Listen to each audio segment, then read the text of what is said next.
بسم اللہ الرحمن الرحیم۔ السلام علیکم۔ آپ کو بتاتے چلیں کہ بہت ہی اچھی اپڈیٹس ہیں ایمریٹس ایئر لائن کی۔ ایمریٹس ایئر لائن نے کہا ہے کہ اب آپ کو آپ کے جو جتنے بھی نئے ریزیڈنٹ پرمٹ والے ہیں وہ بھی اب ٹریول کر سکتے ہیں یو اے ای کے لیے۔ ان کو جو ہے کوئی ضرورت نہیں GTRF سے اپروول لینے کی، کوئی ضرورت نہیں جو ہے وہ ICA پہ اپروول لینے کی۔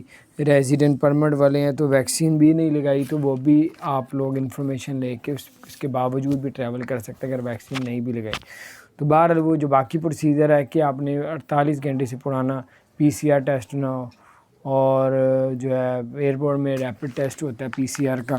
اس کے علاوہ آپ کو بتاتے چلے دو اور بڑی خبریں ہیں، اور وہ یہ ہے کہ باقی آپ لیٹسٹ اپڈیٹ لیتے رکھ رہے ہیں جب آپ نے ٹریول کرنا ہو، کیونکہ اپڈیٹس ان کی چینج ہوتی رہتی ہے۔ بادشاہی حکومت ہے، کبھی کچھ کہہ دیتے ہیں اور کبھی چینج ہو جاتا ہے۔ اب بہرحال ابھی اس وقت آسانیاں کرتے جا رہے ہیں دن بعد دن۔ اور پاکستان انڈیا کے لیے اچھی خبر یہ ہے کہ ایئر اریبیا نے کہا ہے کہ اب آپ لوگ ایئر اریبیا سے پاکستان انڈیا سے شارجہ بھی جا سکتے ہیں اور ریاض الخیمہ بھی جا سکتے ہیں۔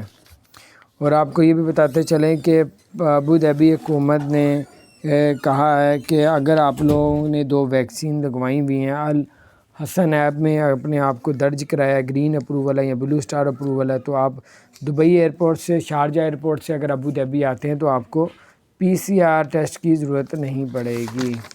اس کے علاوہ آپ کو بتاتے چلیں ابوظہبی حکومت نے اعلان کیا ہے، انہوں نے کہا ہے کہ اگر آپ کی ویکسین کو 2 لگا لی ہیں، اپنے ویکسین کو 6 ماہ سے اوپر ہو گئے ہیں، تو آپ نے 20 ستمبر سے پہلے بوسٹ ویکسین بھی لگوانی ہے۔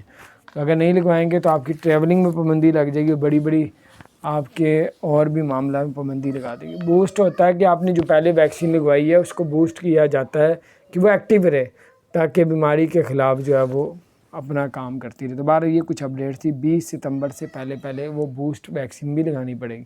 چینل کو سبسکرائب نہیں کیا